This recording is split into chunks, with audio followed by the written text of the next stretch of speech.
सुंदर वन में टूनी चिड़िया अपनी बेटी टुनटुनी के साथ रहती थी। उसका एक बेटा गुड्डू कौवा था। टूनी चिड़िया बहुत ही गरीब थी। बहुत मुश्किल से मेहनत मजदूरी करके वो जो पैसे कमाती थी उससे वो अपने घर का गुजारा चलाती थी। बारिश का मौसम शुरू होने वाला था। टूनी चिड़िया का पूरा परिवार चिंतित था। माँ, बारिश का मौसम शुरू होने वाला है और अपना घोंसला कई जगह से टूट गया है। हमें दूसरा घोंसला बनाना पड़ेगा। हाँ टुनटुनी, यही सोचकर तो मैं भी परेशान हूँ, लेकिन क्या करूँ, मेरे पास इतने पैसे नहीं कि मैं दूसरा घोंसला बना सकूँ। तभी गुड्डू कौवा वहाँ आता है। माँ, मैं अपने दोस्तों के साथ खेलने जाऊँ? ठीक है, चला जा, लेकिन शाम होने से पहले घर लौट आना। गुड्डू कौवा खेलने के लिए चला जाता है। बोलो ना माँ, अगर बारिश अभी शुरू हो गई तो हम लोग कहाँ जाएंगे? टुनटुनी तू रुक, मैं अभी कुछ सोचती हूँ, तब तक तू मेरे लिए चाय बना कर ला। टुनटुनी चाय बनाने चली जाती है और थोड़ी देर बाद चाय बनाकर अपनी माँ को देती है। टूनी चिड़िया चाय पीने लगती है। टुनटुनी, मैं सोच रही हूँ क्यों ना मैं जहाँ काम करती हूँ वहाँ से कुछ रुपए कर्ज ले लूँ, फिर धीरे धीरे चुका दूंगी। माँ, पहले से ही तुम्हारे ऊपर बहुत कर्ज है, फिर से कर्ज लोगे तो क्या करूं टुनटुनी, तू ही बता। इस तरह कुछ दिन बीत जाते हैं और बारिश का मौसम शुरू हो जाता है। टूनी चिड़िया अपने मालिक के पास कर्ज मांगने जाती है। मालिक, मुझे थोड़ा कर्ज चाहिए, मुझे अपना नया घोंसला बनाना है। बारिश शुरू हो गई है, मेरे पूरे घर में पानी टपक रहा है, रहना मुश्किल हो रहा है। टूनी, तुम्हें और कर्ज मांगते शर्म नहीं आ रही है? पहले ही तुम्हारे ऊपर मेरा बहुत कर्ज है, पहले उसे चुकाओ। टूनी चिड़िया चुपचाप वहाँ से चली जाती है। ऐसे में एक दिन जोरों से बारिश होने लगती है। टूनी चिड़िया का पूरा घर पानी से भर जाता है। माँ, जल्दी चलो यहाँ से, अगर घोंसला टूट गया तो हम सब दबकर मारे जाएंगे। ये सब देखकर टूनी चिड़िया रोने लगती है। क्या करूँ, कहाँ जाऊँ अपने बच्चों को लेकर, कुछ समझ में नहीं आता। वो चमेली कौवी के घर जाती है। चमेली बहन, मुझे और मेरे बच्चों को अपने घर में आसरा दे दो। क्यों, तुम्हारे घर को क्या हुआ जो इतनी बारिश में मेरे यहाँ मदद मांगने चली आई? मेरे घर में बारिश का पानी भर गया है चमेली बहन, बारिश रुकने तक मेरी मदद करो। देखो टूनी, तुम बुरा मानो या भला, ये तुम्हारी मर्जी, लेकिन मैं तुम्हें अपने घर में नहीं रख सकती। अगर मेरा घर टूट गया तो मैं कहाँ जाऊंगी अपने परिवार को लेकर? मैं तुम्हारी कोई मदद नहीं कर सकती, अब तुम यहाँ से जाओ। फिर टूनी चिड़िया मीठी तोती के पास जाती है, लेकिन वो भी उसकी कोई मदद नहीं करती। उदास होकर टूनी घर लौट आती है। बारिश भी रुकने का नाम नहीं ले रही थी। तभी गुड्डू कौवा कहता है, माँ, मैं जहाँ खेलने जाता हूँ वहाँ एक ट्रेन खड़ी है। बहुत दिनों से उस ट्रेन का कोई इस्तेमाल नहीं कर रहा है। चलो हम सब वहीं चलकर रहेंगे। अरे पागल, ये बात तूने पहले क्यों नहीं बताई? गुड्डू कौवा टूनी चिड़िया और टुनटुनी को लेकर उस ट्रेन के पास जाता है। उस ट्रेन को देखकर टूनी चिड़िया राहत की सांस लेती है। ये ट्रेन तो बारिश से बचने के लिए बहुत अच्छी जगह है। फिर सभी मिलकर ट्रेन की सफाई करते हैं और टूनी चिड़िया उसमें घर बनाकर रहने लगती है। धीरे धीरे बारिश बढ़ती ही जा रही थी, वो रुकने का नाम ही नहीं ले रही थी। एक सप्ताह इस तरह गुजर जाते हैं। अचानक एक दिन चमेली कौवी का भी घोंसला टूट जाता है। वो अपने बच्चों के साथ जंगल में भटकने लगती है। तभी टूनी चिड़िया की नजर उस पर पड़ती है। चमेली बहन, जल्दी इधर आओ। टूनी बहन, क्या मैं भी इस ट्रेन में रह सकती हूँ? हाँ हाँ चमेली बहन, तुम भी एक डब्बे की सफाई करके उसमें अपना घर बनाकर रह सकती हो। तुम्हारा बहुत बहुत धन्यवाद टूनी चिड़िया, जो तुमने इस मुसीबत में मेरी मदद की। इस तरह कई पक्षी उस ट्रेन में अपना घर बनाकर खुशी खुशी रहने लगते हैं। चंदन वन में टूनी चिड़िया अपनी बेटी टुनटुनी के साथ रहती थी। बहुत समय पहले उसके पति की मौत हो चुकी थी। टूनी चिड़िया जंगल से बांस काट कर लाती और फिर उसके पंखे बनाती थी। फिर उन पंखों को वो बाजार में बेचा करती थी। टुनटुनी सरकारी स्कूल में पढ़ती थी। एक दिन वो खुशी खुशी स्कूल से घर आती है। माँ, कहाँ हो माँ? ये देखो, आज स्कूल में मुझे ट्रॉफी मिली है। उसकी आवाज सुनकर टूनी चिड़िया वहाँ आती है। अरे वाह, ये ट्रॉफी तो बहुत सुंदर है। हाँ माँ, ये बहुत सुंदर है। तुम जानती हो, मैंने अपने स्कूल में टॉप किया है। आज तेरे पिताजी जिंदा होते तो बहुत खुश होते। अब मुझे दे ये ट्रॉफी और तू जाकर मुंह हाथ धो ले। मैं इस ट्रॉफी को संभाल कर रख देती हूँ। टुनटुनी मुंह हाथ धोने चली जाती है। थोड़ी देर में वो वापस आती है और भोजन करके अपनी दोस्तों के साथ खेलने चली जाती है। अगले दिन जब टूनी चिड़िया पंखा बेचने जा रही थी, तब टुनटुनी उससे कहती है, माँ, अब मुझे आगे की पढ़ाई के लिए पास वाले जंगल के हाई स्कूल में दाखिला लेना होगा। तुम मेरे साथ चलकर मेरा दाखिला वहाँ करवा दो। लेकिन बिटिया, वो जंगल तो यहाँ से काफी दूर है, तुम वहाँ अकेली कैसे जाएगी?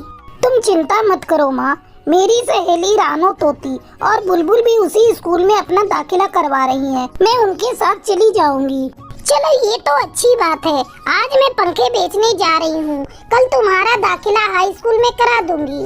ऐसा कहकर टूनी चिड़िया पंखे बेचने के लिए चली जाती है। पंखे ले लो पंखे, बांस के बने पंखे। अरे ओ पंखे वाली, एक पंखा कितने की दे रही हो? 5 रुपए की एक पंखा दे रही हूँ दीदी। ये लो, ये पंखे बहुत ही मजबूत और टिकाऊ हैं, आराम से पूरी गर्मी निकल जाएगी। लेकिन तुम इसके दाम बहुत ज्यादा ले रही हो। मैं तो 2 रुपए दूंगी, अगर देना है तो दो, वरना मैं यहाँ से जा रही हूँ। ये लो दीदी, बोनी का समय है, ग्राहक को लौटने नहीं दूंगी, तुम 2 रुपए ही दे दो। इस तरह पंखे बेचकर शाम को टूनी चिड़िया अपने घर लौटती है। अगले दिन टूनी चिड़िया टुनटुनी का दाखिला पास वाले जंगल के हाई स्कूल में करवा देती है। टुनटुनी खुशी खुशी आगे की पढ़ाई करने के लिए हाई स्कूल में जाने लगती है। धीरे धीरे गर्मी का मौसम बीत जाता है और बारिश शुरू हो जाती है। माँ, अब मैं स्कूल कैसे जाऊंगी? मेरे पास तो छतरी भी नहीं है। अगर मैं स्कूल नहीं गई तो मैं क्लास में सबसे पीछे हो जाऊंगी। तुम ऐसा करो माँ, मेरे लिए एक छतरी खरीद कर बाजार से ला दो, फिर मैं भी छतरी लेकर स्कूल जाऊंगी। लेकिन टुनटुनी बेटा, छतरी तो बहुत महंगी मिलेगी, तुझे तो पता है मेरे पास इतना पैसा नहीं है कि मैं तुझे छतरी खरीद कर दे सकूं। टूनी चिड़िया चिंता में पड़ जाती है। तभी उसकी नजर घर में रखे हुए बांस पर जाती है। तब उसे ख्याल आता है, क्यों न वो टुनटुनी के लिए इस बांस से लकड़ी की छतरी बना दे। ऐसा सोचकर टूनी चिड़िया रात भर जागकर टुनटुनी के लिए लकड़ी की छतरी बनाती है। फिर वो उस छतरी को ले जाकर टुनटुनी के पास रख देती है। जब टुनटुनी की आँख खुलती है तो वो अपने पास लकड़ी की छतरी देखकर खुश हो जाती है। बेटा, ये छतरी मैंने तेरे लिए बनाई है, अब से तू इसे लेकर स्कूल जाना। अब टूनी चिड़िया लकड़ी के पंखे के साथ साथ लकड़ी की छतरी भी बेचना शुरू कर देती है। छतरी आ गई, छतरी, लकड़ी की छतरी, 1 रुपए में सस्ती और टिकाऊ छतरी। 1 रुपए की लकड़ी की छतरी के बारे में सुनकर कई पक्षी उसकी दुकान पर छतरी खरीदने आते हैं। मुझे एक छतरी दे दो बहन। और मुझे 2 छतरियाँ चाहिए। ठीक है, मैं अभी सबको 1-1 रुपए वाली छतरी देती हूँ। अब टूनी चिड़िया रात भर जागकर ढेरों लकड़ी की छतरी बनाती और अगले दिन बाजार में बेच देती। इस तरह टूनी चिड़िया 1 रुपए वाली लकड़ी की छतरी बनाकर बेचने लगी और ढेर सारे पैसे कमाकर अपनी बेटी के साथ खुशी खुशी रहने लगी। टूनपुर के जंगल में टुनटुनी चिड़िया अपने पति के साथ रहती थी। उसकी कोई संतान नहीं थी। जब भी वो किसी अन्य पक्षी के बच्चों को देखती थी, वो उदास हो जाती थी। एक दिन टुनटुनी चिड़िया अपने घोंसले के बाहर बैठी थी। उसके सामने पक्षियों के बच्चे खेल रहे थे। उन बच्चों को खेलते देखकर टुनटुनी चिड़िया अपने पति भोलू कबूतर से कहती है, देखो जी, ये बच्चे कितने प्यारे लग रहे हैं। यदि आज हम लोगों का भी कोई बच्चा होता तो वो भी इनके साथ खेल रहा होता। लगता है अनजाने में हम लोगों से कोई बहुत बड़ी भूल हो गई है, जिसके चलते भगवान हमें ये सजा दे रहा है। तब भोलू कबूतर टुनटुनी चिड़िया को दिलासा देता है, टुनटुनी, मन छोटा मत करो, भगवान पर भरोसा रखो। एक न एक दिन हमारे घर में भी बच्चे की किलकारी गूंजेगी। मेरा दिल कहता है कि तुम जरूर माँ बनोगी। क्या बताऊं जी, जब भी मैं इन बच्चों को देखती हूँ मेरा मन इन्हें प्यार करने को करता है, लेकिन डर लगता है अगर मैं इन बच्चों को प्यार करने गई तो कहीं इनके माँ बाप इनका यहाँ खेलना बंद न कर दें। इतना कहकर टुनटुनी चिड़िया अपने आंखों में आंसू लिए घोंसले के अंदर चली जाती है। समय तेजी से गुजर रहा था। एक दिन टुनटुनी चिड़िया नदी पर पानी लेने के लिए जाती है। वहाँ उसे एक पेड़ की डाल पर नन्ही चिड़िया रोती हुई दिखाई पड़ती है। टुनटुनी तुरंत उस नन्ही चिड़िया के पास जाती है। तुम कौन हो बेटी, और यहाँ अकेली बैठी क्यों रो रही हो? तुम्हारी माँ कहाँ है? चलो मैं तुम्हें तुम्हारे घर पहुँचा देती हूँ। तुम मुझे अपने घर का पता बताओ। वो नन्ही चिड़िया रोते रोते टुनटुनी को बताती है, आंटी जी, मेरा कोई घर नहीं है। मेरी माँ मुझे यहाँ अकेले छोड़कर पता नहीं कहाँ चली गई। मैं अब बिल्कुल अनाथ हो गई हूँ। अरे नहीं नहीं गुड़िया, तू अनाथ नहीं है, मैं तेरी माँ हूँ। आज से तू मुझे माँ कहना। मेरी कोई संतान नहीं है, तू चल मेरे घर, मैं तुझे बहुत प्यार दूंगी। क्या तू मेरे साथ चलेगी गुड़िया?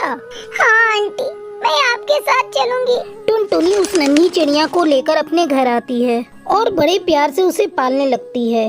दोनों पति पत्नी प्यार से उस नन्ही चिड़िया का नाम टूनी रखते हैं। जब टूनी चिड़िया थोड़ी बड़ी होती है तब टुनटुनी चिड़िया उसका नाम एक अच्छे स्कूल में लिखवा देती है। टूनी मन लगाकर पढ़ने लगती है। इस तरह टुनटुनी चिड़िया के दिन अब हंसी खुशी से बीत रहे थे।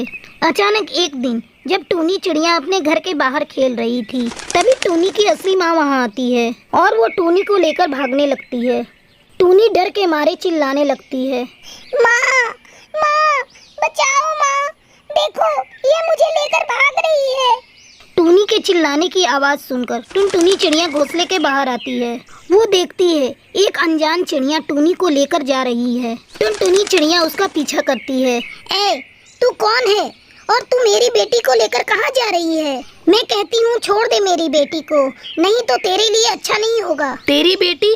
कौन सी तेरी बेटी? ये मेरी बेटी है, मैं इसकी असली माँ हूँ और इसे लेकर मैं यहाँ से जा रही हूँ। इतना कहकर वो टूनी चिड़िया को लेकर अपने घर चली जाती है। अपने घर ले जाकर वो टूनी को खेलने के लिए ढेर सारे खिलौने देती है और खाने के लिए अच्छे अच्छे पकवान देती है, लेकिन टूनी चिड़िया कुछ खाती पीती नहीं। इस तरह एक सप्ताह गुजर जाता है। इधर टुनटुनी चिड़िया की हालत टूनी के बगैर बिगड़ जाती है। अचानक उसे टूनी की आवाज़ सुनाई देती है, माँ कहाँ हो माँ, देखो मैं आ गई। टूनी की आवाज़ सुनकर टुनटुनी चिड़िया उसके पास जाती है और उसे अपने गले लगाकर प्यार करने लगती है। उन दोनों का प्यार देखकर टूनी की असली माँ कहती है, बहन तुम ही इसकी असली माँ हो, मैं अब कभी इसे तुमसे अलग नहीं करूँगी।